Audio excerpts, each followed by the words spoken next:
ప్రజాపాలన పేరుతో అధికారంలోకి వచ్చి రాష్ట్రంలో రాక్షస పాలన కొనసాగిస్తున్నారని మాజీ ప్రభుత్వ చీఫ్ విప్ దాస్యం వినయ్ భాస్కర్ మండిపడ్డారు. దివంగత పెద్ది సుదర్శన్ రెడ్డి విగ్రహాన్ని ప్రైవేట్ భూమిలో పెడితే ఎందుకు తొలగించారని నిలదీశారు.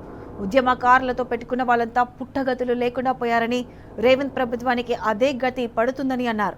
ఉదయం నుంచి వివిధ పోలీస్ స్టేషన్లకు తిప్పుతూ బీఆర్ఎస్ నేతలను వేధిస్తున్నారని మండిపడ్డారు. రేవంత్ సర్కార్ ఎంత వేధించినా ప్రశ్నించడం ఆపమంటున్న వినయ్ భాస్కర్తో మా ప్రతినిధి రవికాంత్ ఫేస్ టు ఫేస్.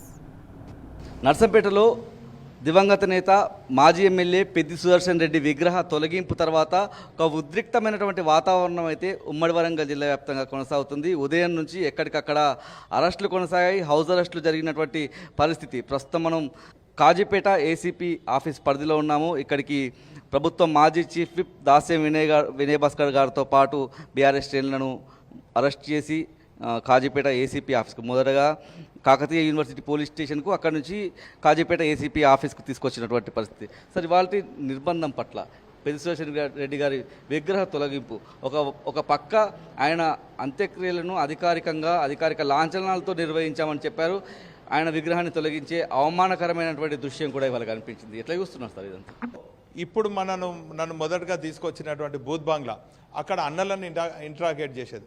అటువంటి స్థలం నుంచి మరి పత్రికా విలేకరులు రాగానే మరి ఇక్కడ తీసుకురావడం జరిగింది. మరి ప్రజాపాలన కాదు, ప్రతిపక్ష పార్టీలపైన ప్రతీకార పాలన చేస్తున్నారు. రేవంత్ పాలనలో రాక్షస పాలన కనబడుతుంది.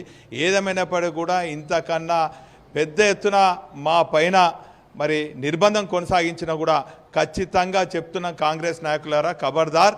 మరి ఇటువంటి రాక్షస పాలనకు మీరు కొనసాగించినా కూడా ప్రజలే మిమ్మల్ని అంతం చేస్తారు. ఎందుకంటే ఇక మీ 3 ఏళ్ళు గడిచింది, ఇక సంవత్సరంలో మీరు ఖచ్చితంగా మరి ప్రజా వ్యతిరేకత చూస్తున్నారు.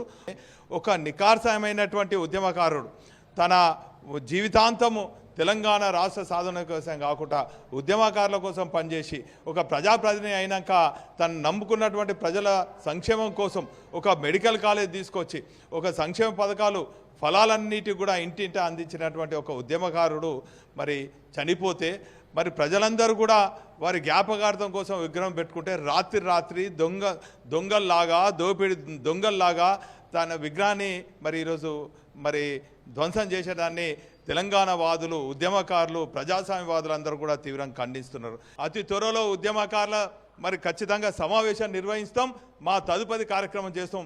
ఇప్పటికే ఒక్క విగ్రహం మీరు విధ్వంసం చేస్తే ఊరున మరి కాంగ్రెస్ నాయకుల శివయాత్రలు జరుగుతున్నాయి. ఎందుకు నాయన ఇటువంటి ఎందుకు గోక్కుంటున్నావు, ఎందుకు గీక్కుంటున్నావు? ఉద్యమకారులతో ఎవరు పెట్టుకున్నాడు ఎవడు కూడా పోలేదు. మరి కర్రుడు కట్టినటువంటి సమాఖ్యవాదు వైఎస్ఆర్ఏ పోయిండు, కిరణ్ కుమార్ రెడ్డి పోయిండు, అందరు కూడా పోయిండ్రు, చంద్రబాబు కూడా పోయిండు. మళ్ళీ ఇక్కడ ఏదో పాగేద్దామని చూస్తున్నారు. పచ్చ కామర్లు అయినోనికి మరి లోకమంతా పచ్చగా అన్నట్టు మా మీద ఏదో కార్యక్రమం చేయాలని చూస్తున్నారు. మేము సహించేది లేదు, ఊరుకునేది లేదు. ఖబర్దార్ కాంగ్రెస్ నాయకులనే హెచ్చరిస్తాం. దొంతి మాధవరెడ్డి గారి జన్మదినం, ఆయన అమెరికాకు వెళ్ళిన సందర్భంలోనూ నేను వచ్చే వరకు పెద్ది సుదర్శన్ రెడ్డి విగ్రహం అక్కడ ఉండొద్దన్నటువంటి హుకుం కూడా ఇక్కడ ఉన్నటువంటి అధికారులకు చేసినట్టుగా నర్సంపేట ప్రాంతం అంతా చర్చించుకుంటున్నారు. ఇవాళ దొంతి మాధవరెడ్డి పుట్టినరోజు, అధికారులు ఆయనకు గిఫ్ట్ ఇచ్చే విధంగా పెద్ది సుదర్శన్ రెడ్డి గారి విగ్రహాన్ని తొలగించారు. ఇట్లాంటి కక్షపూరితమైనటువంటి రాజకీయ తీరును ఎట్లా చూస్తున్నారు? వాస్తవంగా మా నాయకుడు మాకు నేర్పించాడు. వారిపైన, మా కేసీఆర్ గారి పైన ఇష్టం వచ్చిన రాతలు రాసిన వాళ్ళు కానీ కూసిన వాళ్ళని కూడా వారి జన్మదినం అయితే నిండు నూరేళ్ళు వర్ధిల్లాలని చెప్పి వారు శుభాకాంక్షలు తెలిపినటువంటి సంస్కారం కలిగినటువంటి పార్టీ మాది. మరి ఈరోజు నిజంగా కూడా మాధవరెడ్డి గారికి శుభాకాంక్షలు తెలియజేసే రోజున ఆ రోజు మరి అదే రోజు ఈరోజు మా పెద్ది మరి విగ్రహం కూల్చేయటం, ధ్వంసం చేయటాన్ని బట్టి చూస్తే ప్రజల్లో ఆయన పైన ఎంత వ్యతిరేకత ఉన్నది. ఊరా శివయాత్రలు అవుతున్నాయి. ఇది సంస్కారం కాదు.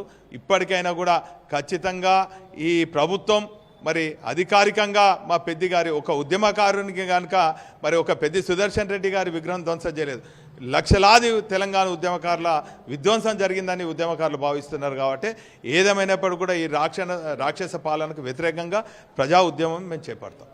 భవిష్యత్తులో పెద్ది సుదర్శన్ రెడ్డి గారి అంతిమయాత్ర మనం చూసాము. ఇవాళ జరుగుతున్నటువంటి పరిణామాలు కూడా చూస్తూ ఉన్నాం. పెద్ది సుదర్శన్ రెడ్డి గారి విగ్రహం అక్కడి నుంచి ఏదైతే నర్సంపేట మెడికల్ కాలేజ్ ముందు ఏర్పాటు చేస్తున్న ప్రైవేట్ స్థలంలోని విగ్రహాన్ని తొలగిస్తే కాంగ్రెస్ ప్రభుత్వానికి కావచ్చు, అక్కడ ఉన్నటువంటి నాయకుడికి ఒరిగింది ఏంటి, వచ్చింది ఏంటి అన్నటువంటి ప్రశ్న ప్రజల నుంచి కూడా వ్యక్తమవుతుంది. ఈ క్రమంలో భవిష్యత్తులో మీ కార్యాచరణ కూడా పార్టీ తరఫున ఎలా ఉండబోతుంది? అంటే పెద్ది సుదర్శన్ రెడ్డి గారి విగ్రహాన్ని ఒక్క విగ్రహం తొలగిస్తే లక్షలాది మంది ఉద్యమకారుల గుండెల్లో ఆయన చిరస్థాయిగా ఉన్నాడు. ఈరోజు ఈ యొక్క విగ్రహం తొలగిస్తే మాకు ఊడిపోయేది ఏం లేదు. రాబోయే రోజుల్లో వీళ్ళ పదవులు ఊడుతుంది. ఖచ్చితంగా వీళ్ళని ఈ ప్రాంతంలో లేకుండా తరిమి కొట్టే పరిస్థితి మరి వారే కొరివితోనే మరి గోక్కున్నట్టయింది. ఖచ్చితంగా ఆ పరిస్థితి వాళ్ళకి దాపరిస్తుంది. ఇది పెద్ది సుదర్శన్ రెడ్డి గారి విగ్రహాన్ని తొలగించడం అనేది కొరివితో తలగొక్కడం లాంటిది అన్నటువంటి అంశాన్ని దాసరి వినయ్ భాస్కర్ గారు చెప్తా ఉన్నారు. భవిష్యత్తులో ఊరూరా పెద్ది సుదర్శన్ రెడ్డి గారి విగ్రహాన్ని ఏర్పాటు చేస్తామన్నటువంటి భవిష్యత్ విధానాన్ని కూడా దాసరి వినయ్ భాస్కర్ గారు ప్రకటించినటువంటి తీరు మనకు కనిపిస్తోంది. కెమెరా పర్సన్ సంజీవ్తో రవికాంత్, టీ న్యూస్, హన్మకొండ జిల్లా కేంద్రం నుంచి.